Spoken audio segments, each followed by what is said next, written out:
기도하겠습니다. 하나님, 감사합니다. 감사라는 말로 밖에는 하나님께 드릴 것이 없습니다.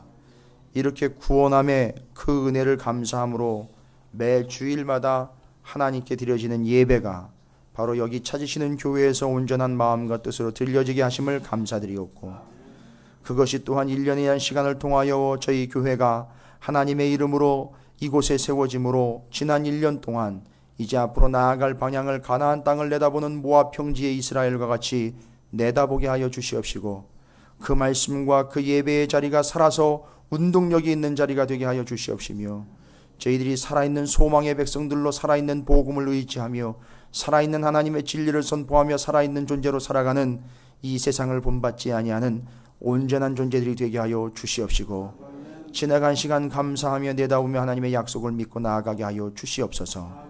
여기서 하나님의 말씀을 매일 듣고 또 듣고 다시 듣고 거듭하여 들음으로 그 들음이 우리에게 믿음이 되게 하여 주시옵시고, 하나님의 말씀의 약속이 우리에게 이루어지는 하나님의 놀라운 구원의 섭리가 되게 하여 주시옵소서. 오늘 이 예배에 참여한 모든 이들을 특별히 기억하여 주셔서 저들에게 임한 하나님의 은혜가 앞으로 저들의 삶 가운데 약속의 말씀이 되게 하여 주시옵시며, 은혜가 되게 하여 주시옵시며, 보증과 보장이 되게 하여 주시옵소서. 이 나라 대한민국을 위하여 특별히 기도합니다. 하나님, 말씀을 들으라고 아버지 하나님께서 끌어안치시는 자리에서 하나님의 온전한 말씀을 교회가 먼저, 성도가 먼저 듣게 하여 주시옵시고, 기도의 책임을 감당하지 못했던 저희들의 죄악을 용서하시사 이제 우리가 나라와 민족과 영혼들을 위하여 무릎 꿇고 하나님 앞에 기도할 수 있기를 소망합니다. 우리의 예배를 받으시고 기도를 들으시는 하나님, 대한민국을 구원하여 주시옵시고, 영혼들을 살려 주시옵시며, 교회들을 회복시켜 주시옵시고, 성도들을 승리하는 존재들로 삼아 주시옵소서. 죄악과 유혹과 미혹이 많은 세상에서 하나님의 말씀으로 승리하는 자들이 되게 해 주시옵소서. 주의 귀한 말씀을 기대하오니 오늘도 하늘로부터 내리는 위의 것 하늘의 만나로 가득 채워 주시옵소서. 선포하는 부족한 종이 허투루히 전하지 않게 하여 주시옵시고, 교만과 또한 내 생각과 의지로 받지 않게 하여 주시옵시고, 오직 여호와 하나님의 말씀으로 받는 자리가 되게 해 주시옵소서. 감사드리며 우리 구주 예수 그리스도 이름으로 간절히 기도 올리옵나이다. 아멘. 할렐루야. 예, 옆에 있는 분들 축복하도록 하겠습니다. 예, 뭐라고 축복하느냐 하면 그간의 올무는 다 내려놓으시지요 라고 축복하시기 바라겠습니다. 예.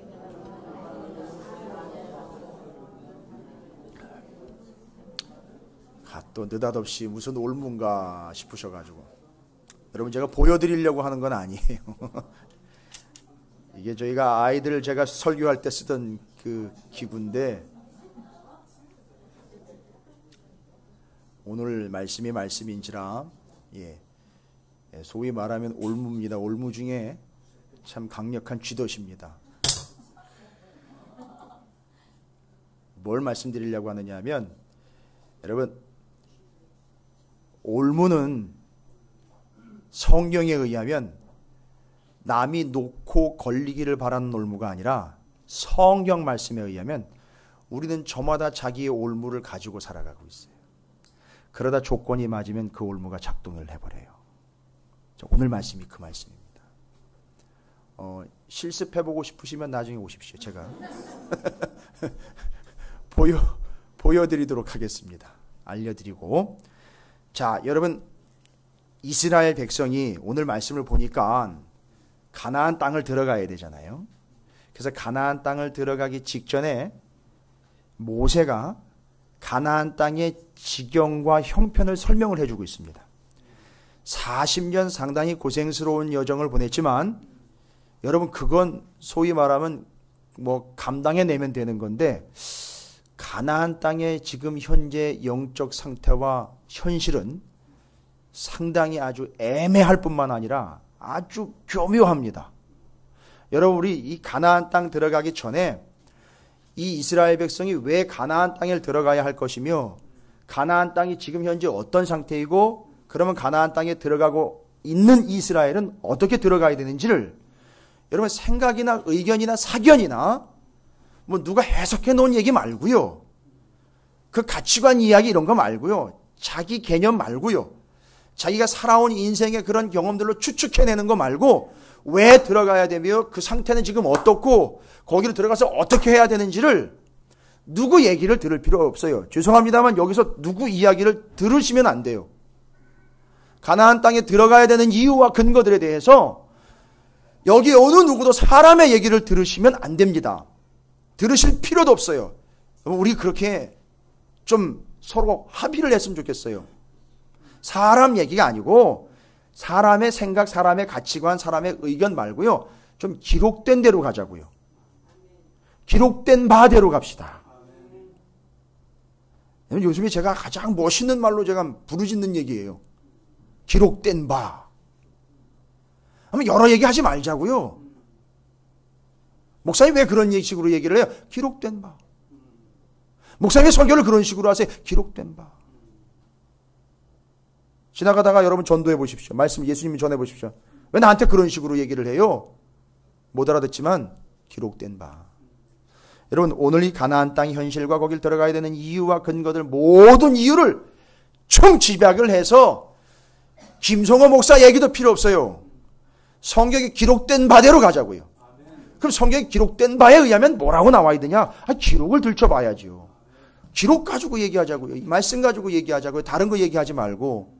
여러분 가나안 땅으로 왜 들어가야 되는지 여러분 정확하게 파악하셔야 됩니다. 이스라엘 백성들이 가나안 땅으로 들어가야 되는 이유는 이미 창세기 15장에 나와 있어요. 지금 모세는 그 창세기 15장을 다시 묵상을 하고 여기 쓴 겁니다. 그리고 이스라엘의 그 창세기 15장을 다시 읽어보라고 얘기하는 거예요. 오늘 제가 이 설교 말씀을 통해서 창세기 15장을 여러분과 다시 한번 읽어볼 텐데 기록된 걸 살필 텐데 거기 다 나와 있습니다. 그러니까 다른 여러 이야기 추측성 발언이라든지 개인적인 판단이라든지 지금까지 누구 어떤 목사가 누가 어떻게 설교를 했고 어떤 교회에서 어떤 얘기가 들려 이런 거 다 접어 놓으시고요. 창세기 15장에 나와 있는 가나안 땅의 현실과 들어가야 되는 이유를 기록된 바대로 가자고요. 그러면 창세기 15장을 한번 같이 가보겠습니다. 창세기 이미 한참 전에 끝났어요. 그죠? 그런데 다시 한번 돌아가 보겠습니다. 그게 바로 뭐라고요? 다시 들어가, 다시 듣고, 거듭 살피는 것, 신명기 아닙니까? 그래서 신명기에서는 자꾸 돌아가서 다시 읽고 다시 듣는 과정이 있어요. 그럼 신명기 15장을 보시면 아브라함하고 하나님이 언약 맺는 사건이네요. 언약 맺는 거예요. 근데 거기 15장에 전체를 다 보셔야 돼요. 제가 천천히 읽어볼 테니까 여러분도 지금 눈으로 따라오시면서 읽으시기 바랍니다. 이후에 여호와의 말씀이 환상 중에 이후에는 언제냐 하면은요. 조카 롯을 아브라함이 구하러 갔다 와서 멜기세덱 반차를 따른 멜기세덱 아브라함 그 만남이 있었던 그 사건 뒤에 얘기예요. 그러면 그 이후에 여호와의 말씀이 환상 중에 아브라함에게 임하여 이르시되 아브라함아 두려워하지 말라 나는 내 방패요 너의 지극히 큰 상급이니라. 얼마나 큰 힘을 얻었을까요? 아브라함이 이르되 주 여호와여 무엇을 내게 주시려 하나이까. 바라기는 엄청 바라네요. 나는 자식이 없사. 그러니까 지금 자식 주려고 그러시는 건가? 이렇게 이제 눈치채는 거죠. 나는 자식이 없사오니 나의 상속자는 이 다메섹 사람 엘리에셀이니이다. 아무도 없습니다. 저 사람이나 내 후손을 이을까요? 푸념하는 거예요. 이거 이제 하나님 들으시려는 거죠. 아브라함이 또 이르되 주께서 내게 씨를 주지 아니하셨으니 내 집에서 길린 자가 내 상속자가 될 것이니라. 여기 엘리에셀이 나중에 뭐 하죠? 이삭의 부인을 데려오게 되죠. 같이 합니다. 대단한 충신이에요. 4절에 여호와의 말씀이 그에게 임하여 이르시되 그 사람이 내 상속자가 아니라 내 몸에서 날 자가 내 상속자가 되리라 하시고 그를 이끌고 밖으로 나가 이르시되 하늘을 우러러 뭇별을 셀 수 있나 보라. 또 그에게 이르시되 내 자손이 이와 같으리라. 자, 이제 본격적으로 들어갑니다. 아브라함이 여호와를 믿으니 여호와께서 이를 그의 의로 여기시고 또 그에게 이르시되 나는 이 땅을 내게 주어 소유를 삼게 하려고 너를 갈대아인의 우르에서 이끌어낸 여호와이니라. 이 땅이 지금 가나안 지역이에요. 옛날에 아브라함이 들어왔을 때 갈대아 우르를 떠나서 들어와 있던 가나안 지역이에요. 그래서 이제 하나님 얘기하십니다. 그가 이르되 주 여호와여 내가 이 땅을 소유로 받을 것을 무엇으로 알리까? 여호와께서 그에게 이르시되 나를 위하여 3년 된 암소와 3년 된 암염소와 3년 된 순양과 산비둘기와 집비둘기 새끼를 가져올지니라. 아브라함이 그 모든 것을 가져다가 그 중간을 쪼개고 그 쪼갠 것을 마주대하여 놓고 그 새는 쪼개지 아니하였으며 솔개가 그 사체 위에 내릴 때에는 아브라함이 쫓았더라. 해질 때에 아브라함에게 깊은 잠이 임하고 큰 흑암과 두려움이 그에게 임하였더니 여호와께서 아브라함에게 이르시되 너는 반드시 알라. 내 자손이 이방에서 객이 되어 그들을 섬기겠고 그들은 400년 동안에 내 자손을 괴롭히리니. 이게 무슨 얘기죠? 애굽 땅에서 얘기죠. 지금 애굽에 들어가기 한참 전이에요. 그죠? 아브라함, 이삭, 야곱, 요셉 때에 애굽으로 들어가잖아요. 그죠? 정확하게 이제 4대 뒤에 들어갑니다. 당시에 한 대를 100년으로 잡았어요. 족장들의 이제 이 수명을 한 100년으로 쳐서 4대라는 표현이 나옵니다. 또 그럼 4대면 연수로 치면 400년이에요. 자, 그러면 뒤에 이야기 애굽으로 들어가는 이야기를 말씀을 하고 있는 거라는 걸 우리는 알 수 있습니다. 15장 14절에 그들이 섬기는 나라를 내가 징벌할지며 그 후에 내 자손이 큰 재물을 이끌고 나오리라. 됐습니까? 안 됐습니까? 됐어요. 여러분, 그러니까 지금 출애굽기, 민수기, 신명기 얘기는 다 지금 근거가 뭐예요? 좀 더 멋있게 표현을 해보죠. 기록된 바. 기록된 바대로예요. 말씀하신 대로예요. 여러분, 이거 믿으십니까? 여러분, 우리 인생이 어떻게 되게 돼 있다고요? 잘 되든 못 되든 멸망이든 구원이든 다 뭐대로 되게 돼 있어요? 말씀대로 되게 있어요. 말씀대로 어떤 사람은 멸망을 당하고요. 말씀대로 어떤 사람은 구원을 받게 돼 있어요. 15절에 너는 장수하다가 평안히 조상에게로 돌아가 장사될 것이요. 자, 보세요. 내 자손은 4대 만에 이 땅으로 돌아오리니. 가나안 땅으로 돌아오는 얘기잖아요. 400년 만에. 그 얘기죠? 자, 근데 바로 그 4대 만에 400년 만에 돌아온다라는 게 이제 첫 번째 근거잖아요. 뭐예요? 기록된 바 하나님의 말씀에 그렇게 돼 있기 때문에 여러분 다시 한번 말씀드립니다. 말씀이 그렇다면 그런 거예요. 저한테 따지지 마세요. 말씀이 그렇다면 그런 거예요. 또 이걸 가지고 저한테 뭐 물으시겠어요? 아니요. 말씀이 그렇다는 거예요. 400년 만에 4대 만에 돌아온다는 거예요. 어디로요? 그러니까 이들이 가나안으로 들어가야 되는 이유는 뭐예요? 40년 동안 잘했기 때문에요? 어떤 지적들을 잘 체험했기 때문입니까? 가나안 땅이 너무 좋은 땅이니까 복지니까요? 거기 뭐 재개발됐어요? 가나안 재개발 지역이에요? 가나안 택지입니까? 뉴타운이에요? 아니에요. 그래서 들어가는 게 아닙니다. 어떤 이유도 아니고 제일 첫 번째 이유는 하나님이 거기로 들어가게 된다라고 말씀하셨기 때문에 들어가는 거예요. 그런데 문제는 뭐냐면 그 안에 살고 있는 사람들이 있어요. 이는 아모리 족속의 죄악이 아직 가득 차지 아니함이니라 하시더니 돌아왔는데 돌아갈 것인데 잘 보세요. 그 땅으로 들어가는데 말씀에는 분명히 너희들 들어갈 거야. 근데 언제 들어가느냐 하면 반대적으로 이야기를 하고 있어요. 말씀의 반대적인 얘기는 뭐냐면 가나안으로 이스라엘은 들어갈 타이밍이 하나님 말씀에 의해서 정해졌는데 가나안 땅에는 오늘 말씀에 의하면 여러분 7장 1절에 그 땅에 살고 있는 7족속 유명하잖아요. 이 사람들 7족속 얘기 잠깐 드려요. 복잡합니다. 제국 왕국 다 경험한 족속들이에요. 이 사람들이요. 엄청 센 나라예요. 엄청 센 족속들입니다. 그 가나안 7족속을 제외한 나머지 족속들도 또 있어요. 그 대표적인 게 7족속이 지금 소개가 된 거죠. 나머지 다른 족속들도 우글우글해요. 그 땅에.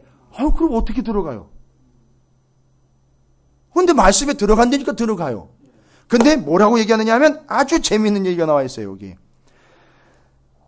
거기 아모리 족속이라는 건 아모리 한 족속만을 이야기하는 게 아모리 족속의 족속이 또 있고요. 아모리인 이러면 그 가나안의 여러 족속들을 통틀어 이야기하는 거예요. 그런데 그 족속들이, 가나안 땅에 살고 있는 족속들이 죄악이 아직 가득 차지 아니했다라는, 그러면 뭔 얘기냐면 이 족속들의 죄악이 가득 차면 그때 들어간다는 거예요. 여기 가득 차다라는 말이요, 심하게 오늘 기념으로 1주년 맞이하면서 기분도 좋고 말씀을 받는 자리니까 정확하게 한번 좀 정리를 좀 한번 해보세요. 제가 좀 설명을 좀 쉽게 해보려고 할 테니까, 가능한. 여기 가득 차다라는 말은요, 뭔 얘기냐 하면, 가득 찼다라는 말에 히브리어가 재밌어요. 샬렘. 뭔 얘기예요? 샬롬이라는 얘기예요.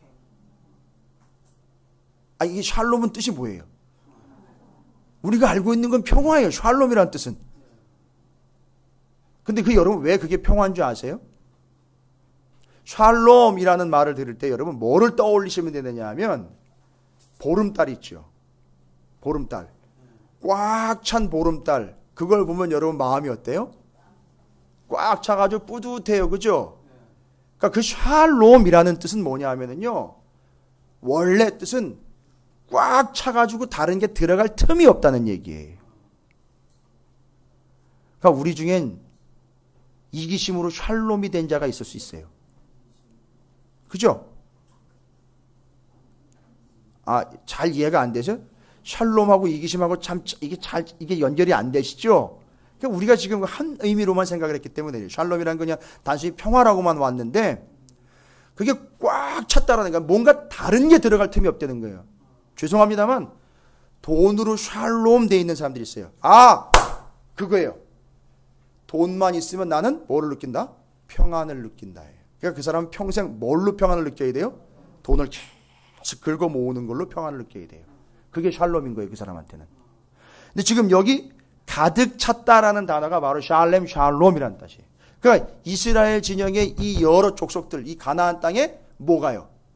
죄악이 가득 차 있는 거예요. 그러니까 뭔가 다른 게 들어갈 틈이 없어요. 뭐로만 가득 차 있어요? 죄악으로 가득 차 있어요. 그러니까 죄를 얼마나 짓고 있는지, 죄 짓는 게 그들에게는 그냥 일상이 되어서 죄 짓는 것 자체가 평화된 거예요. 죄 짓는 것 자체가 그냥 일상이 되어버린 거예요. 이해가 되십니까? 때가 된 거예요. 그래서 그러니까 이스라엘 백성들은 하나님의 말씀에 의해 들어가야 돼요. 그런데 거기 가나안 족속들을 보니까 때가 찬 거예요. 어떤 때가 찬 겁니까? 죄악이 가득 찼으니까 어떤 때가 된 거예요? 가나안 족속의 관점으로 보면, 가나안 족속을 바라보면 이스라엘은 말씀이 명령이 되니까 반드시 순종에 들어가야 되는 거고, 약속이니까 들어가야 되고, 가나안 족속의 입장에서 보면 가나안 족속의 죄악이 가득 찼으니까 뭐 할 때가 된 거예요, 이제는? 가나안 족속을 하나님이, 그렇죠, 심판하실 때가 된 거예요. 그런데 여러분 착각하시면 안 돼요. 최후 심판은 아니잖아요. 그죠? 최후 심판은 주님이 오셔야 심판이 되는 거예요. 여러분 아직 우리에게 최후 심판은 오지 않았어요. 내 삶에서 심판이 와요. 그때 옵니다. 근데 이 가나안 족속에게는 지금 더 이상 다른 게 들어갈 틈이 없이 여기 목 구멍까지, 요 식도 입구까지 뭐가 다 차버렸어요? 죄악이 차버렸어요. 그러니까 하나님은 지금 그 꽉 찬 죄악을 어떻게 하셔야 돼요? 심판하셔야 돼요. 그걸 심판하시려고 누구를 쓰는 거예요? 그렇지요, 이스라엘을 쓰는 거예요. 그런데 여기서 또 오해를 할 수가 있어요. 이스라엘이 무슨 대단한 능력이나 힘이나 파워가 있는 걸로 착각을 할 수 있어요. 아니요. 오늘 본문을 보세요. 이스라엘에게 무슨 능력이나 힘이 있지 않습니다. 7장 1절에 보면 뭐라고 나와 있습니까? 그 족속들은요, 맨 끝에 너보다 많고 힘이 센 7 족속을 쫓아내실 때에, 분명히 가나안에 이스라엘이 들어가면 이스라엘보다 그들이 어떻다는 거예요? 첫 번째 많다. 두 번째 힘이 세다 이거예요. 그것뿐만이 아닙니다. 7절에 보세요. 하나님이 이스라엘에 대해서 뭐라고 얘기합니까?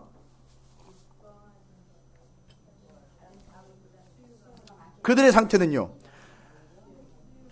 그렇죠. 오히려 모든 민족 중에 너희가 가장 적으니라. 아까 숫자로 나왔기 때문에 숫자로 대응하는 거예요. 숫자로 치면 죄송합니다만 너희는 적수가 안 된다는 거예요. 근데 이 이스라엘이 거길 들어간다는 거예요.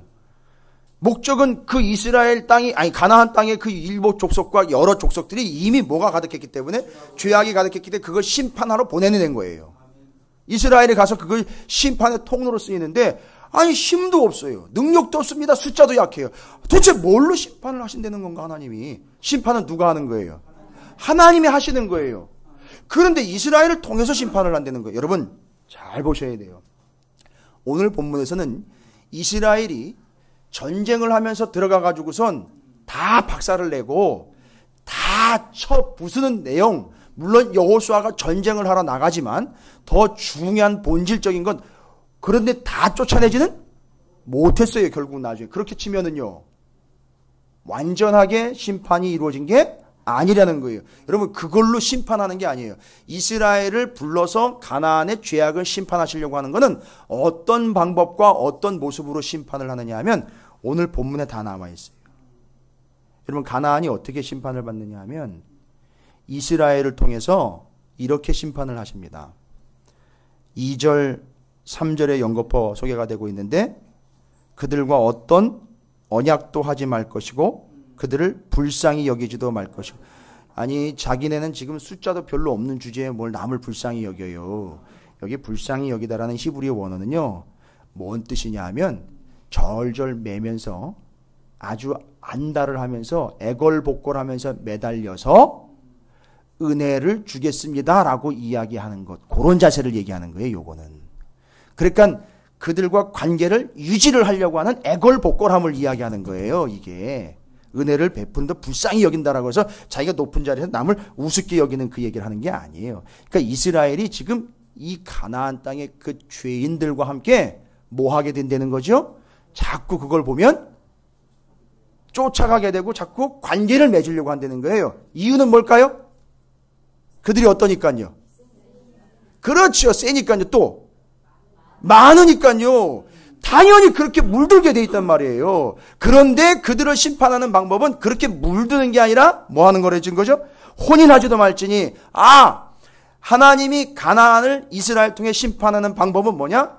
이스라엘을 그들 속에 살고 했지만 어떻게 하시는 거예요? 그들과 분리를 시키는 거예요. 이스라엘과 가나안은 어떻다? 다르다.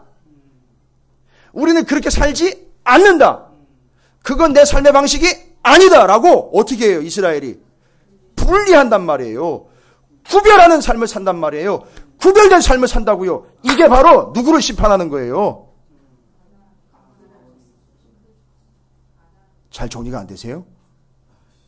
잘 보세요. 하나님은 가나안을 뭐 하신다고요? 심판하실 계획을 가지고 계세요. 이미 그들이 찼어요.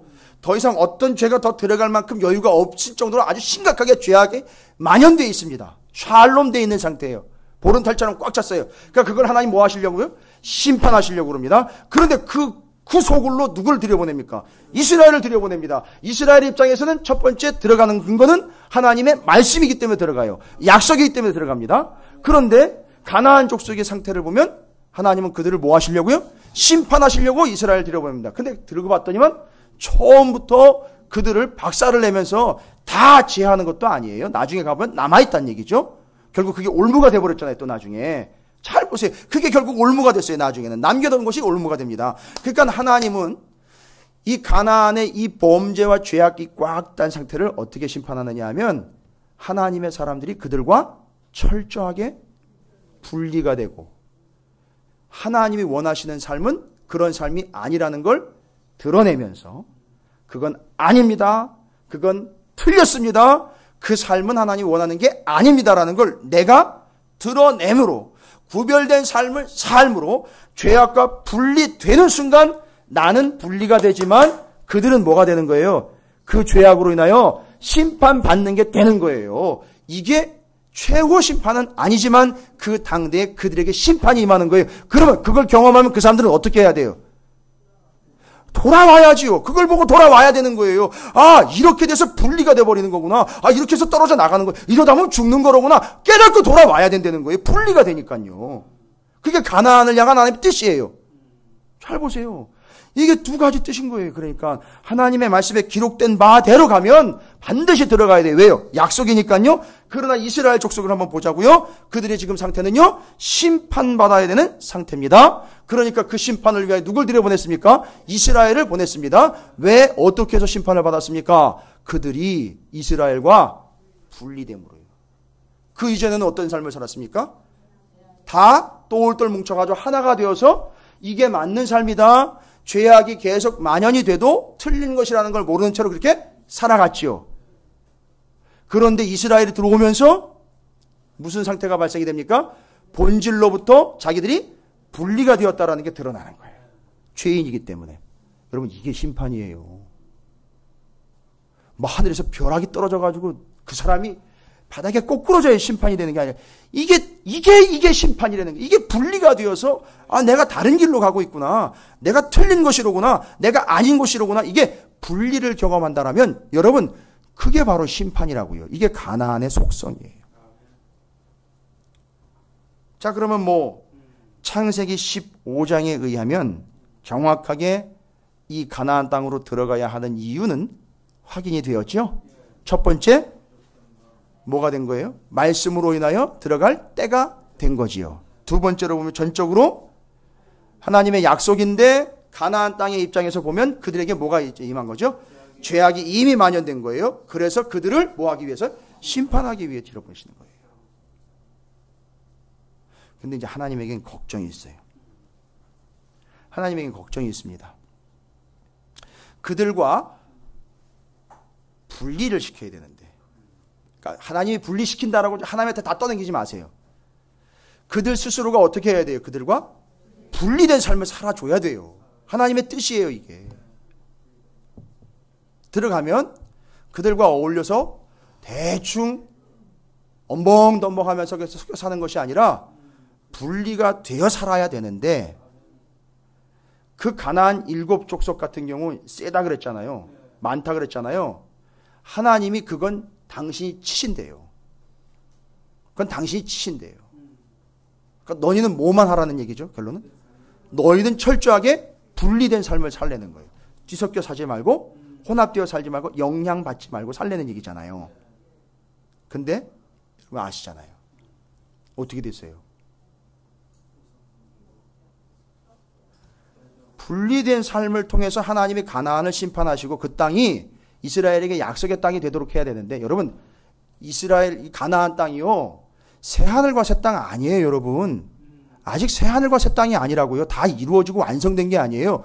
거기서 분리된 삶으로 하나님의 뜻을 이루어가는 땅, 약속의 땅이지, 하나님 약속을 믿고 가야 되는 땅이죠. 본격적인 본게임이 이제 시작되는데, 여기가 끝이 아니에요. 그러니까 제가 예전에도 말씀드렸죠. 그 요단강 건너가면 마치 하나님 나라 들어가는 것처럼, 이 찬송도 그렇게 하는 바람에 요단강 건너 들어가면 마치 이제 종말이 와서 다 끝난 것처럼 생각. 아니, 지금 요단강 건너 들어가면 본 게임이 기다리고 있어요. 가가지고 분리된 삶을 통해서 죄악을 심판하는 존재가 돼야 되는데, 아니 그런 삶을 살지 못하는 거예요 지금. 그리고 다 끝났다라고 이야기하는 거예요. 요단강 들어간 게 구원받은 것처럼 생각을 합니다. 아니요, 약속의 땅에 들어가서 하나님 약속 붙잡고 살아야 되는 게 약속의 땅의 본질이에요. 근데 이제 이스라엘이 이걸 깨닫지 못하는 거잖아요. 그 어떻게 됐습니까? 결국은 이들이 그들에게, 정확하게 이야기하면 그들의 것에 영향을 받아요. 왜 영향을 받았느냐 하면 다른 거 없어요. 왜요? 두 가지잖아요. 숫자가 많고 힘이 세니까 거기에 영향을 받아서 살아갑니다. 여러분, 이걸 오늘 성경에서 뭐라고 그랬느냐면 요걸 올무라 그랬어요. 그러니까 가나안 7족속이 올무가 아니라 내 안에서 많은 것만 보면 요동치는 내 마음 있잖아요. 아주 숫자에 민감한 내 마음. 힘이 세다고 그러면 사족을 못 쓰고 어느 줄이 힘센 줄이고 어느 줄이 동아줄이고 어느 줄이 썩은 줄인지 이런 거 판단하는 거 있잖아요. 그렇죠? 어느 힘이 진짜 맨파워가 가장 센 힘의 줄인가? 이런 거 따지는 거 있잖아요. 요게 올무라는 거예요, 여러분. 그래서 저마다 자기 올무를 지고 살아가다가 조건이 맞으면 거기 팍 반응을 해버리면서 그 올무가 작동이 돼버리는 거예요. 그러니까 하나님이 걱정스러운 건 뭐냐 하면 가나안 7족 멸하는 거는 이건 하나님의 일도 아니에요. 문제는 이스라엘이 그들로부터 분리가 되어 그들을 심판하는 자가 돼야 되는데 그 올무가 이 속에 있다 보니까 그들이 많이 가지고 있는 것, 그들이 힘센 걸 보면 여기서 뭐가 탁 일어납니까? 아우, 난 왜 저렇게 안 되지? 아, 난 왜 이렇게 조금이지? 아, 내가 이렇게 많이 했는데 왜 나를, 뭐 이런 식이 돼버리는 거예요. 지금 숫자 노름에 놀아나는 거잖아요. 심각한 겁니다. 지금 여기서는 구체적으로는 설명이 안 됐지만 자기는 적은 족속이기 때문에 이걸 어떻게 감당합니까? 뒤에 나오잖아요, 또. 그러니까 뭘로 보는 거예요, 지금? 숫자로 자꾸 파악을 하는 거 아닙니까? 이게 옮은 거예요. 그러니까 이 이스라엘 족속 안에는 그 숫자에 대한 그 부담감이 늘 있었어요. 왜요? 가나안 1세대가 다 죽어버렸잖아요. 2세대만 남아가지고 들어왔죠? 거기다가 또 지파별로 또 계수를 계속 했었잖아요. 그러니까 이게 숫자가 민감하긴 해요. 그런데 그 숫자가 가나안과 비교가 되면서 여기서 뭐가 나왔느냐 하면 우리는 작다. 우리는 적다. 요게 올무인 거예요. 요게 진짜 힘세고 숫자가 많은 존재를 만나는 순간 내 안에 있는 그 올무가 작동을 하는 거예요. 그러니까 올가미로 탁 작동이 돼버리는 거예요. 그래서 뭐라고 얘기를 해요? 가나안을 보면서 아, 정말 쟤들은 숫자 진짜 많다. 돈도 진짜 많다. 어떻게 차를 저런 걸 타고 다니지? 집도 어떻게 이렇게 몇 채씩 가지고 있지? 우리 집 평수는 24평인데 쟤네 집 평수는 34평이네. 이런 10평이나 차이가 나네. 아이 정말 짜증나 못 살겠네. 뭐 이런 식이 되는 거예요. 이런 게 별거 아닌 것 같아요. 그게 그냥 인생사가 아니에요. 그냥 인생이라면 그렇게 살아도 돼요. 근데 우리는요, 그리스도인이에요. 근데 우리 그리스도인들조차도 여전히 그런 삶을 살아가고 있어요. 그게 뭐니 거예요? 그게 바로 우리 안에 있는 올무예요. 뭐 그런 거예요. 자꾸 수적으로 따지는 거예요. 자꾸 수적으로 따지니까 내가 밀려요. 그러니까 자꾸 기분이 나빠요. 기록된 숫자로도 밀려요. 상황으로도 보면 밀려요. 여러분, 우리 교회, 본질로는 밀리지 않지만 숫자적으로 자꾸 따져보세요. 많이 밀려요. 아니, 큰 교회들에게 많이 밀릴 거 아닙니까? 그죠? 뭐 인원이 팍팍 늘어나는 것도 아니고. 자꾸 그런 거 따지다 보면 어떻게 되는 거예요? 계속 밀리는 거예요. 그게 올무가 되는 거예요, 여러분. 전 뭐 다른 이해는 하지 않습니다. 그게 올무가 되는 거예요. 우리 안에 그게 그렇게 계속 남아있다면 돈, 숫자, 평수, 배기량, 은행 잔고 맨날 이런 거 가지고 계속 따지게 되는 거예요. 그렇죠? 너 얼마나 벌었어? 너 헌금 얼마나 해? 뭐 이런 거 아닙니까? 교회에서 이게 이미 수치가 돼버렸어요. 데이터가 돼버렸다고요. 누가 나보다 많이 하고 적게 하고 뭐 이런 거에 관심이 있는 거예요, 지금. 이게 올무 되는 거예요. 뭐 더군다나 뭐 어떤 교회는 뭐 재정이 얼마고, 어떤 교회는 인원이 얼마고, 어떤 교회는 숫자가 어떻고, 어떤 교회는 평수가 어떻고, 어떤 교회는 재산이 얼마고, 맨 이 따위만 가지고 생각을 하고 있는 거예요. 여러분, 이건 상황과 처지가 아니라 이건 올무라고요. 조심하세요. 하나님은 그걸 보시는 거예요, 지금. 이스라엘에게는 그게 문제인 거예요. 돈 있는 것, 많은 것, 숫자를 보면 거기에 넘어가게 돼 있는 게 또 힘센 것만 보면 나는 작아지고, 나는 미약해서, 나는 연약해서 내가 뭐를 해 하면서 글로 기어 들어가는 거예요. 그러니 그거 가지고 내가 뭘 어떻게 해. 내가 그 정도인데 뭘 어떻게 해. 우리 교회가 그 정도인데 뭘 어떻게 할 수 있어. 우리 수준이 그 정도인데 저 큰 교회를 보면 도대체 비교도 안 될 판인데 어떻게 해. 그죠? 아니에요? 예. 아, 우리 담임 목사님은 학위가 몇 개인데. 죄송해요. 저 학위 없어요. 여기 통동원에 들락날락거리면서 렉처러 강사과정 자격증 하나 받은 것밖에 없어요.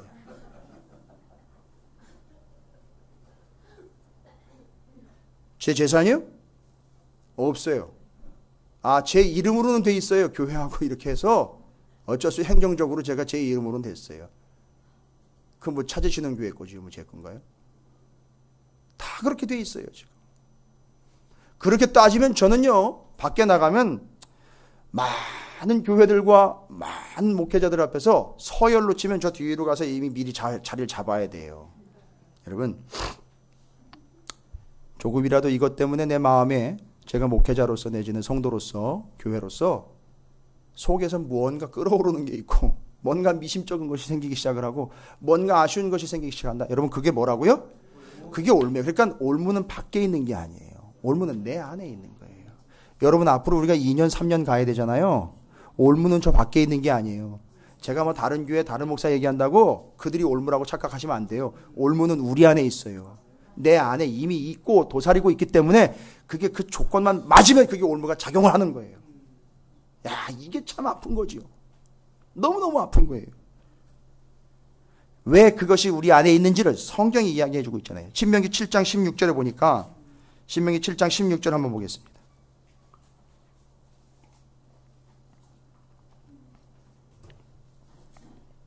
내 하나님 여호와께서 내게 넘겨주신 모든 민족, 여기 센 민족 아니에요.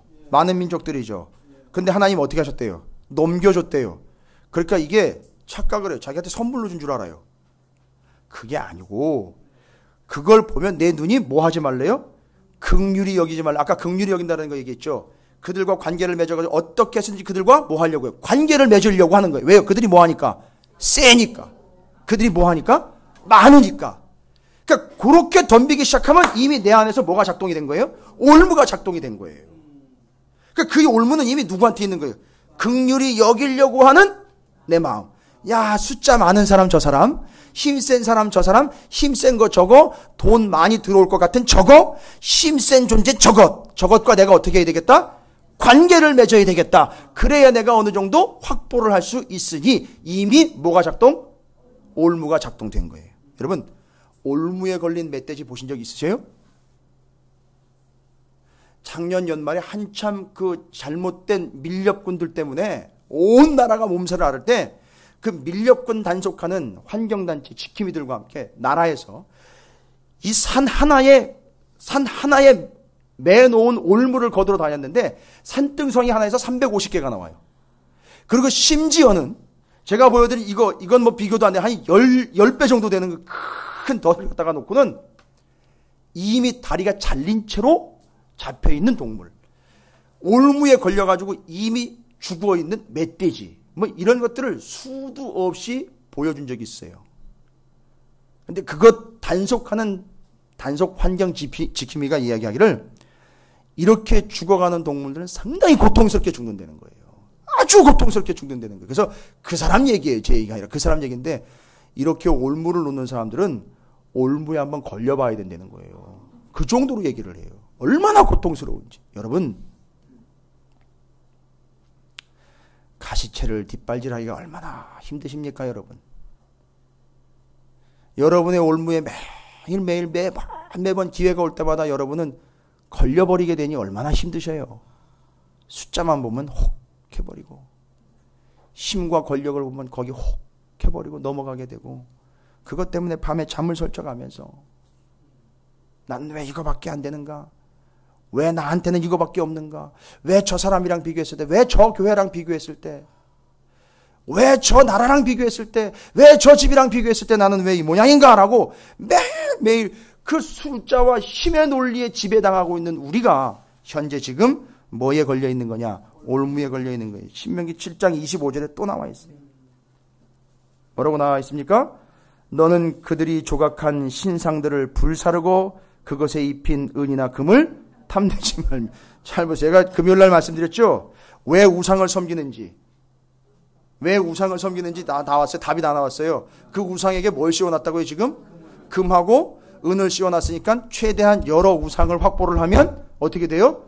가가지고 금이나 은을 베껴서 쓸 수 있으니까요. 이게 우상 숭배의 본질이에요. 그런데 그 사람 마음에 뭐예요? 그 우상에 대한 본질적인 마음보다도 그 우상에게 씌워놓은 금과 은 때문에 이 사람 마음이 어떻다 그랬어요? 탐낸다 그러잖아요. 탐심. 그러니까 이미 이 사람 마음에는 뭐라는 올무가 있는 거예요? 탐심이라는 올무가 이미 있는 거예요. 그러니까 우상, 금 발라놓은 우상을 보니까 이놈의 올무가 바로 작동을 해버리는 거예요. 쫓아가는 거잖아요. 걸렸잖아요. 그죠? 여러분 언제까지 그 금을 긁으러 다닙니까? 예, 죽을 때까지, 숨통 조여서 숨 못 쉴 때까지 그거 긁으러 다녀요. 이게 그 올무의 특징이에요. 죽을 때까지 풀려날 수가 없어요. 오늘 설립 1주년인데 목사님 그 내용이 좀 너무 무시무시한 내용인데요. 제가 오늘 설교가 센 게 아니라 내용 자체가 지금 그러니까 지금 하나님이 걱정인 거예요. 여러분은 이 땅에 왜 부르셨어요? 지금 이 땅은 어떤 땅입니까? 장차 망할 땅이기도 하지만 하나님이 약속하신 땅이에요. 여기가 약속하신 땅이라고. 지금 하나님이 약속하신 시간을 여러분이 살아가고 있는 거예요. 그러면 하나님이 약속하신 시간을 살아가는 유일한 방법은 뭐냐 하면 하나님의 약속의 땅에 어떻게 들어갔다 했어요? 이스라엘이 말씀대로 들어갔어요. 그러니까 약속의 땅을 살아가는 유일한 방법은 뭐예요? 말씀대로 살아가는 거예요. 그런데 하나님은 왜 우리를 이 땅 가운데, 이 험한 세상 가운데 보내셨냔 말이에요. 여기 지금 이 세상에 뭐가 가득 차 있습니까? 죄악이 만연되어 있어요. 그들을 어떻게 하시려고 그러는 거예요? 최후 심판이 오기 전에 그들이 잘못됐다는 걸 심판을 알려주려고 하는 거죠. 어떻게 알려줍니까? 우리가 죄악과 그 사람을 매도하라는 게 아니에요. 그들이 가지고 있는 죄악의 본성과 그 죄의 본질과 우리는 뭐 한다? 분리되어 있다라는 거. 그게 다르다라는 거. 그걸 보면 그 사람들이 뭐라고 얘기를 할까요? 왜? 나한테 뭐 묻었어? 왜 피해? 왜 분리돼? 왜 선을 긋는 거야? 왜 피해? 그럼 우리가 뭐라고 얘기를 해야 돼요? 넌 나쁜 놈이라는 게 아니라 그게 죄악이야. 나는 그와 섞일 수 없어. 나는 하나님의 사람이야. 분리를 시키려는. 그럼 그 사람들이 어떻게 해요? 이게 죄로구나? 안 되는 거예요. 그게 심판인 거예요, 여러분. 우리가 그런 삶을 살아가야 되는 존재입니다. 우리 찾으시는 교회 사명이 그거예요. 잘난 척 하면서 우리 교회는 그런 남들과 달라 이게 아니라 그들에게 죄악이 뭔지를 알려주고 그들과 분리되는 걸 통해서 넌 나랑 달라, 틀려라고 매도해버리는 게 아니라 그들이 죄악이 뭔지를 알게 해주는 것. 이게 그들에게 심판이 중간에 임한 거란 말이죠. 그러나 영원한 영벌의 심판이 아니기 때문에 가능성이 있다는 거죠. 주님은 다시 오실 테니까. 그러니까 우리는요, 철저하게 이 약속의 땅에서 어떤 삶을 살아가야 되냐면 말씀대로 이 세상에 만연된 죄악으로부터 분리. 이거예요. 지금 오늘 말씀이 그거예요. 어떻게 분리합니까? 이렇게 분리해. 입장이 분리하다 이런 얘기 아니에요. 띄워놓는다, 분리시킨다, 떨어뜨린다. 여러분 26절을 보세요. 오늘 말씀 26절. 이게 분리시키는 거예요. 아까도 2절과 3절에서도 얘기 드렸지만 여기는 아주 노골적으로 얘기를 해요. 노골적으로. 뭐라고 얘기합니까? 한번 함께 읽어보겠습니다. 시작. 너는 가증한 것을 내 집에 들이지 말라. 너도 그것과 같이 진멸당할까 하노라. 너는 그것을 멀리하며 심히 미워하라. 그것은 진멸당할 것임이니라. 여러분, 가증한 사람이 아니라 가증한 것, 그것을 어떻게 하래요? 집에 들이지 말라는 거예요. 여러분, 이게 드라빔 아닙니까? 집으로 가져와 개인이 가정에서 성비고 우상 숭배하는 그 가정신 드라빔 같은 거 아닙니까? 그죠? 그 가증한 것을 집에 들이지 말라는 거. 이미 가증한 것은 이스라엘이 가지고 들어간 게 아니라 들어가 보면 널려 있는 거잖아요. 그러니까 이스라엘 가정에 뭐 하지 말라? 들이지 말라는 거예요. 들이지 말라는 얘기는 뭐예요? 아예 접촉하지 말라는 얘기잖아요. 그죠? 그 다음에는요, 뭐 하래요? 그것을 멀리 하래요. 여러분, 가능한 한 멀리 해야 되는 거예요, 여러분. 너무 소극적으로 들리세요? 아니, 피해야 돼요. 죄악의 현장은 여러분 피하세요. 그 다음에 또 어떻게 합니까? 심히 미워해야 되는 거예요. 뭐를 미워하라는 거예요? 가증한 것이요. 그 죄악의 요소를 미워하며 멀리하며 아예 집에는 들이지도 말아야 되는 거예요. 여러분, 이게 지금 우리가 뭐 하고 있는 거예요? 분리시키는 거예요. 그러니까 이 모든 것들을 분리를 한다고 하지만 하나님 입장에서 보면 분리시킴으로 그들을 뭐 하려고 해요? 잠정적 심판으로 끌고 가시는 거예요. 자, 정리되셨죠? 이게 하나님의 본질입니다. 여러분, 가나안 땅 들어가는 게 그렇게 쉬운 게 아니에요. 약속의 땅 들어가가지고 그냥 마음껏 먹고 누리라고. 자, 이제 어떻게 됐을 때에 그 땅이 아름다운 땅이 되는지는 제가 이제 오후에 말씀드릴게요. 이 순서를 밟아가는 거예요. 아름다운 땅이 되는 이유가 있어요. 8장에서 또 나와요. 근데 지금은 들어가면 우리의 본질이 뭐라는 거죠? 그들과는 섞일 수 없고 그들과 하나 될 수 없는 분리된 자라는 거죠. 근데 어쨌든 하나님이 창세기 15장에 말씀하신 대로 들어가는 거예요. 하나님 말씀대로 들어갑니다. 자, 그러면 어쨌든 하나님은 가나안 족속들 심판하실 거고요. 하나지 바람은 이스라엘 하나님 말씀대로 살 것이며 그들이 그들과 섞이지 않고 분리되어서 하나님의 뜻을 이루어가는 축복과 말씀의 통로가 돼야 되는데 가다가 또 멈칫하고 멈춰버리게 되는 이유는 그들 안에 있는 뭐 때문이라고요? 올무예요. 근데 그 올무는 외부의 그 환경과 여건과 맞닥뜨리면서 작동을 한다는 거잖아요. 여러분, 그냥 여러분이 말씀이니까 있는 그대로 받으셔야 돼요. 여러분에게도 올무가 있어요. 꼭 바깥에서 조건이 탁 들어오면 그거에 확 반응해버리는 내 안에 올무가 있다고요. 여러분, 이 올무를 해결하셔야 돼요. 구원받았다, 은혜다라고 매일 입버릇처럼 이야기는 하지만 죄송합니다만 이거를 뭐 죄악이다라고 이야기하기도 하고 유혹이다, 미혹이다라고 이야기하는데 해결되지 않은 그 안에 있는 올무가 계속 반응을 하면서 작동을 한다는 거예요. 이게 심각한 거예요. 여러분, 남 볼 필요 없어요.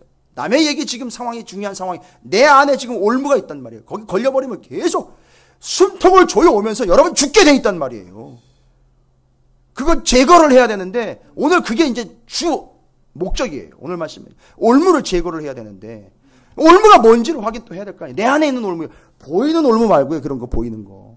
저희 인내하면서 피해가는 거 말고. 여러분, 올무를 없애는 방법은 올무를 발로 짚밟는다고 올무가 없어지는 게 아니에요. 그렇지 않습니까? 올무에다 갖다가 돌멩이를 아무리 문질러 보십시오. 그게 없어지는 게 아니라고요. 올무는 제거를 해야 되는 거예요. 근데 그 올무가 내 안에 있단 말이에요. 어떤 올무들이 있습니까? 피해의식이요. 근데 가정 이력이요. 뭐 사업에 실패한 것들, 내 삶에서 아픈 것들, 이 모든 것들이 아직도 기억에 남아가지고 그것만 건드리면 가만히 안 있어요. 여러분, 이건 상처라고 이야기하는 게 아니라 이미 도를 넘어 이건 올무가 되어버리지 않았나 여러분이 생각해 보셔야 돼요. 어떤 사람은 아버지 이야기에도 올무가 걸리는 사람이 있어요. 왜냐하면 그 아버지에 대한 아픈 기억이 있기 때문에요. 여러분, 제거할 수 있어요. 걱정하지 마세요. 하나님 어떤 하나님입니까? 아버지이신 하나님 아닙니까? 제거가 가능합니다. 올무 제거할 수 있어요. 어떤 또 올무가 있습니까? 비교의식, 자기애, 또 자기 스스로가 자기 것을 최고라고 여기는 것. 뭐예요? 내가 잘하고 있다. 내가 최고야. 내가 최고로 잘났어. 이런 교만함들. 아까도 얘기 드렸죠. 그 숫자, 돈, 금액, 숫자 아주 민감해요. 이거 얘기 꺼내는 순간 뭐 아주 펄펄 뜁니다. 옛날 얘기 자꾸 하면은 그것도 또 못 참아요. 가족 얘기하면 또 그거 못 참아요. 자기의 부족한 것을 들춰내는 순간 못 참아냅니다. 여러분, 이거 다 올무예요. 여러분, 죽습니다. 그냥 그렇게 내버려두면 그냥 계속 걸려 숨이 톡톡 막히는 저런 신앙생활 하다가 죽어요. 여러분, 제거해야죠. 근데 제거 의사가 있으십니까? 어떻게 제거하실 뜻이 있으세요? 오늘 이거 제거하고 2년째 맞자고요, 우리. 앞으로 2년, 3년 가면 거기에 계속 우리 올무를 가지고 들어가면 안 된단 말이에요. 왜요? 요소들이 계속 다가올 거란 말이에요. 내 안에 올무가 작용할 요소들이 계속 다가올 거란 말이죠. 이거 어떻게 할 거예요? 올무를 제거하면 걱정이 없어요. 자, 그러면 여러분 어떻게 올무를 제거할 수 있을까요? 여러분, 다른 게 없습니다. 이 올무를 가장 완벽하게 제거한 분이 있습니다. 바로 예수 그리스도예요. 그분에게는 올무가 있지는 않았어요. 올무를 보여주신 거지요. 그분이 외친 말이에요. 여러분, 한번 따라해 보실까요? 기록된 바. 그 올무에 마태복음 4장에 예수님께서 올무를 아주 기가 막히게 제거를 해봅니다. 인생의 올무가 이런 것이다. 보여? 이런 올무, 이런 올무, 이런 올무인데 이걸 기록된 바로 다 날려버리십니다. 기가 막히죠? 떡으로 유혹이 왔을 때요. 이 돌들로 떡떡이 만들려고 유혹이 왔을 때 예수님이 뭐라고 얘기했습니까? 기록된 바 사람이 떡으로만 살 것이 아니라 하나님의 입으로부터 나오는 모든 말씀으로 살 것이라. 이게 어디 나온 말씀이에요? 신명기 8장 3절에 나온 말씀이에요. 기록된 말씀이에요. 오늘 우리가 함께 나누는 7장 8장에 기록된 바, 기록된 것에 의하여 라는 거예요. 자, 여러분 속에 있는 올무를 제거하는 첫 번째 확실한 방법은 뭐냐면 여러분이 외치셔야 돼요. 뭐라고 외치셔야 된다고요? 기록된 바라고 외치셔야 돼요. 기록된 바라고 외친다는 거는 기록된 걸 알고 있는 거예요. 말씀을 이미 알고 있는 겁니다. 기록된 바에 의하여 기도하고 기록된 바에 의하여 그것을 물리치는 거예요. 우리 안에 올무가 있다면, 여러분을 얽어매는 올무가 있다면 여러분 안에 기록된 바라는 외침이 반드시 있어야 됩니다. 그래야 그 올무를 제거할 수 있어요. 그래서 예수님이 계속 나옵니다. 계속 기록된 바라고 이야기합니다. 그때 사단이요, 잘 보세요. 왜 이 올무가 없어질 수밖에 없느냐면 사단이 그 문제에 대해서 다시는 거론을 안 해요. 없어졌다는 얘기예요. 그죠? 그런데 기록된 바 사람이 떡으로만 살 것이 아니라 하나님의 입으로부터 나오는 말씀이다, 이걸 얘기할 때 사단이 쫙 떠올려요. 뭘 떠올리느냐 하면 예수님과 사단의 대화를 무시하시면 안 돼요. 사단이요, 성경 기가 막히게 알고 있어요. 중간에 시편까지 인용을 합니다. 심지어 사단도 뭐라고 얘기해요? 기록된 바라고 나와요. 대단합니다. 그런데 기록된 바 떡으로만이 아니라 하나님의 말씀으로라는 이야기를 할 때 사단이 뭐를 장면을 떠올렸느냐 하면 어떤 장면을 떠올렸을까요? 이스라엘이 광야에서 하나님이 내려오는 만나를, 허연 만나를 거두어서 먹고, 이 사람들이 분명히 얘기 드렸죠. 그때 이 만나 먹은 사람들이 욕정과 정욕이 어떻게 됐다 그랬어요? 감퇴가 됐다 그랬어요. 죄악의 그 요소가 줄어들었다 그랬어요. 그래서 자기들은 뭐라고 얘기했다고요? 그걸 보고 내가 힘이 없어졌어. 요새 힘이 없어진 게 아니라 죄악이 줄어드는 거예요. 아니, 죄악의 가능성이 삭감이 돼버린 거예요. 그게 만나란 말이에요. 그게 뭐예요? 그냥 음식이 아니라 하나님의 말씀이란 말이에요. 그러니까 기록된 바라는 분명한 근거와 외침이 있다면 여러분 안에 있는 올무는 분명히 제거될 수 있어요. 예수님이 하신 것처럼 그렇게 제거하시기 바랍니다.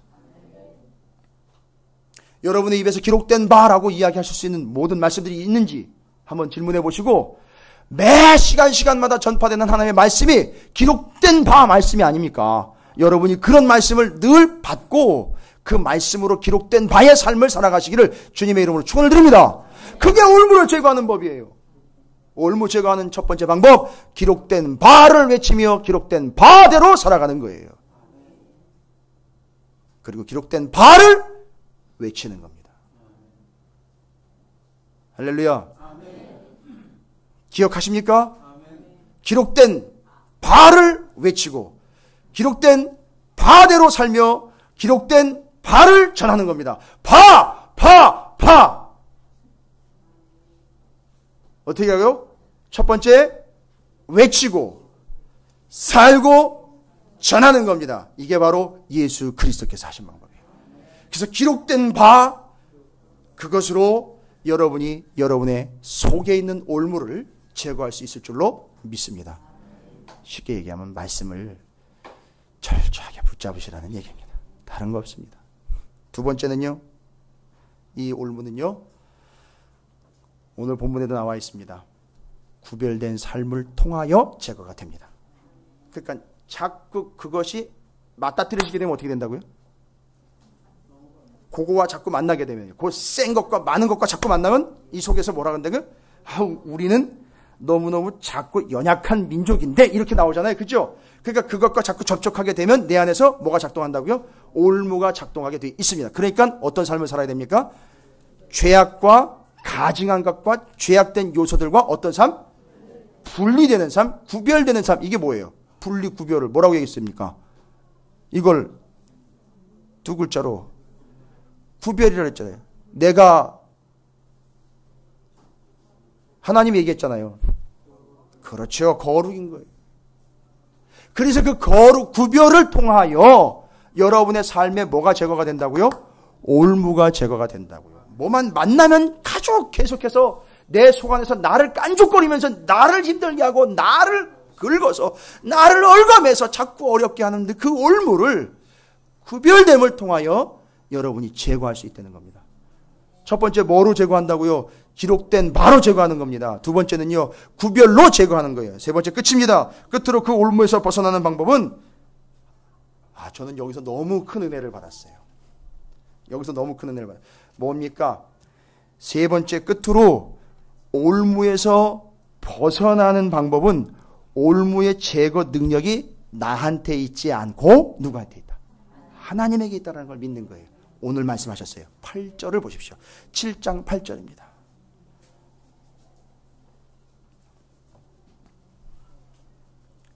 (7절에) 뭐라 그랬어요? 올무에 걸리기 쉬운 너희는 숫자만 보면 요동하고 힘센 놈만 보면 쪼그라드는데 너희는 더 적어. 이 이야기 들으면요, 올무가 확 발동을 할 거 아니에요. 더군다나 너희는 제일 적어. 이러면 이 이야기를 듣고 이 안에 올무가 확 발동을 해가지고, 아니 그러면 왜 나를 불렀느냐고 뭐 이런 식이 될 거 아닙니까? 그렇죠. 그런데 그렇게 반응하지 않고 8절에 보세요. 하나님이 하시려고 하시는 얘기 다 하십니다. 여호와께서 다만 너희를 사랑하심으로 말미암아 또는 너희 조상들에게 하신 맹세를 지키려 하심으로 말미암아 자기의 권능의 손으로 너희를 인도하여 내시되 너희를 그 종되었던 집에 애굽 왕 바로의 손에서 속량하셨어. 그 이유가 뭐라는 거예요? 거기서 다 끄집어내시고 속량하시고 여기로 인도하신 그 모든 것이 다 첫 번째 하나님이 사랑하심과 두 번째는요, 하나님이 약속하신 것 때문에 그래요. 심지어 맹세하셨다 그래요. 이 맹세가 뭐냐면 말씀이잖아요.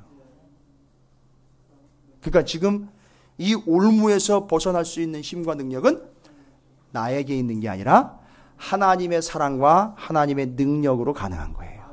그러니까 여러분, 우리가 올무에서 벗어나길 원한다면 철저하게 누구에게 얽매여야 돼요? 그렇죠. 아예 좀 이미지화 시키기 위해서 말씀드리면 우리는 하나님의 올무에 걸려버려야지. 내 자신의 올무에 걸리는 건 내 인생이 뻔한 인생이 된다는 거죠. 이 세 가지예요. 이 올무는 내 힘으로 벗어날 수 없다. 하나님의 사랑과 하나님의 능력, 약속, 그것으로 가능하다. 그러니까 우리는 올무를 붙잡고 올무를 풀어내려고 애를 쓰지 마시고 누구를 붙잡아야 되는 거죠? 그렇지, 하나님을 붙잡는 거예요. 그게 그 올무에서 벗어나는 방법입니다. 여러분, 이 세 가지만 좀 제발 잊지 마시고 기억하십시오. 여러분이 여러분 삶에서 분명히 올무가 작동할 때가 와요. 그러나 여러분 비참한 게 아닙니다. 여러분께서 그 기록된 바라고 외치십시오. 기록된 바를 외치시고 기록된 바대로 사시고 기록된 바를 전하십시오. 또한 여러분이 이 땅에서 구별된 삶을 살아서 여러분의 올무가 작동할 수 있는 모든 시스템을 차단을 하십시오. 그 다음에 내게 있는 올무는 내 스스로 감당을 할 수 없으니 이건 내 능력 밖의 일이요 하나님의 사랑과 하나님의 능력으로만 가능한 일이니 하나님 나를 도와주세요. 하나님만이 가능합니다라고 하나님만을 붙잡으시기를 주님의 이름으로 축원을 드립니다. 이게 올무에서 벗어나는 유일한 방법입니다. 여러분, 내게 어떤 올무가 있는지 좀 오늘 곰곰이 돌아보시면서 그 올무를 제거할 수 있는 방법을 여러분에게 알려드렸으니 여러분, 우리의 2년 뒤, 3년 뒤, 아니 여러분 인생에 당장 내일부터 제대로 된 약속의 날들이 보장되어 펼쳐지게 될 줄로 믿습니다. 한번 따라해 보실까요? 올무는 더 이상 내 것이 아니다. 할렐루야.